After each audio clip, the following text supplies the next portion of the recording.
chỉ đi chút mà sẽ có chiều thoải mái.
cái pi chip beng dẫn tài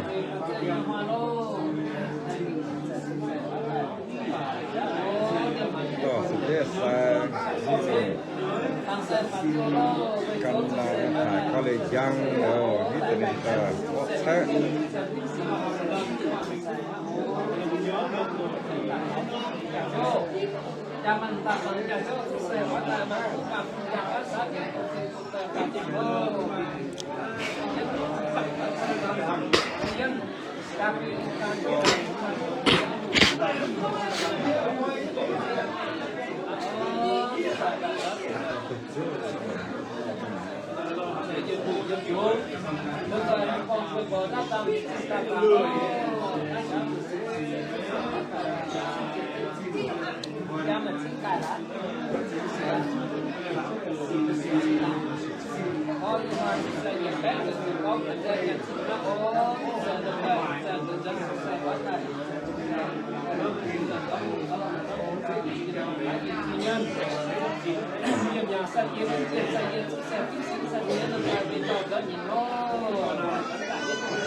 ต้มยำหมัก Không, nó sẽ bệnh như sắm nữa nha. Đi tàu. Nó quả nó sẽ tự tàu. Còn nó cái đi tàu ní. Khá tự tàu. Nó mặc nó cái đi này, nó mềm mặc đấy. Đưa họ lên camera phải nữa nên chẳng biết nó.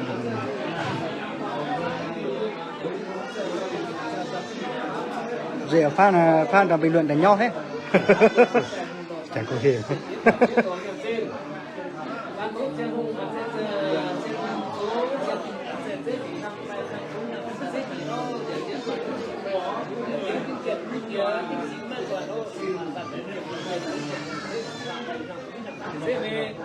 Lâm ra tốt sẽ tiếp quá tôi tin của ta ta là ô tốt sẽ bắt đầu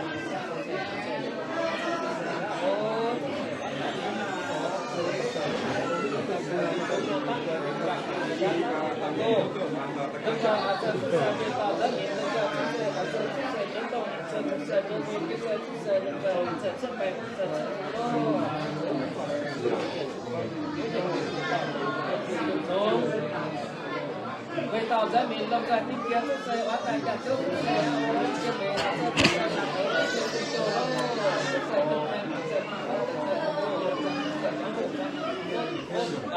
về sáng tôi chia nó giờ khi mà đã ra chơi tìm kiếm tôi sẽ ở trên nó tìm kiếm ở trên sáng tôi chia tôi sẽ yang giá tôi sẽ yang giá trên tôi biết tôi sẽ yang cả chỗ đó cá tôi sẽ bắt tay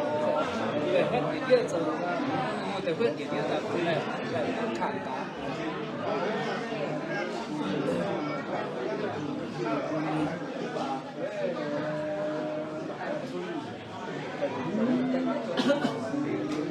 mà cá mà xuất hiện cái việc như vậy sẽ dùng lo sẽ san tu kia ta tôi chấp cho lo chẳng những sao ba xuất hiện ya những cái chuyện trên chấp là chẳng làm cái chuyện này hết lo mà cái gì mà kia sẽ ta chấp cho sẽ chấp cho sẽ tiếp tục kia san tu kia lo ya tu kia sẽ chấp cho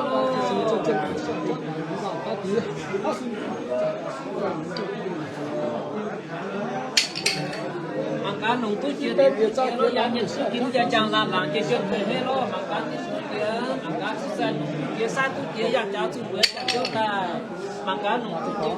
chia giảm nhận sẽ mà xuất sản cũng sẽ điều về xuất sản sẽ giảm nhận sao á lo cả tổ chức xuất sản giảm nhận chẳng làm cái chuyện này hết lo mà cá những cái sẽ giảm xuống chính tu chia xuất sản sẽ chia sát chia lo sẽ giảm giá xuất sản ta đối với điều rất là cho cái khá sát về mà cá nổ kia tiếp tục kia lo ố yang giáo chủ rất là sai sai chỉ cái lý do bắt đầu công việc ố ta sẽ vẫn sẽ sao vào chỉ cho thời gian nhân đó ta tôi tiếp tục đi đang là ố chi nữa nhân đi đang là nổ bút kia chút kia luôn sát người ta ba phủ ba dấu bị phồng các cái số tiền đó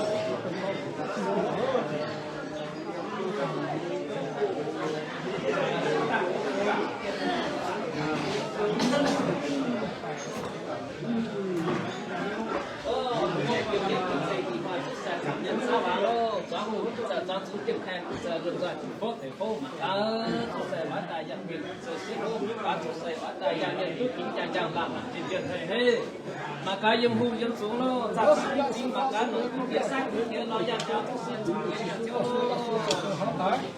cho nó注射接连接房注射是符合新发房以后，根据这批这我这批的房，现在用的注射头下要背着挂了来。我是被bắt đầu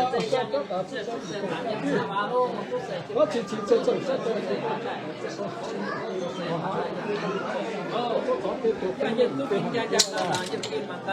我是被农夫接生，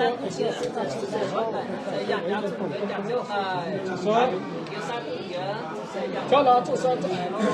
他心中红薯蛋发达，他自己就给个房。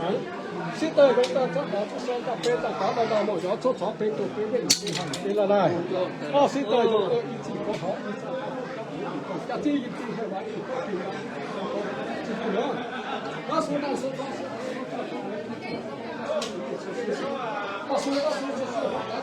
真多想，他现在背了，他自己多想，到后面他现在就好，按这风都没有了，全部上下，一般后代这个是啊，这个是不行的小鼻子，好好一点，好就好人，把你搞平安。一般后代后代人家一辈子吧。cái bạch chị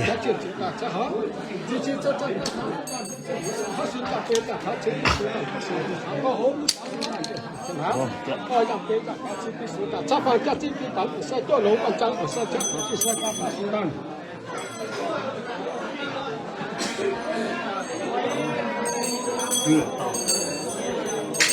có chấp hành các chi phí bản của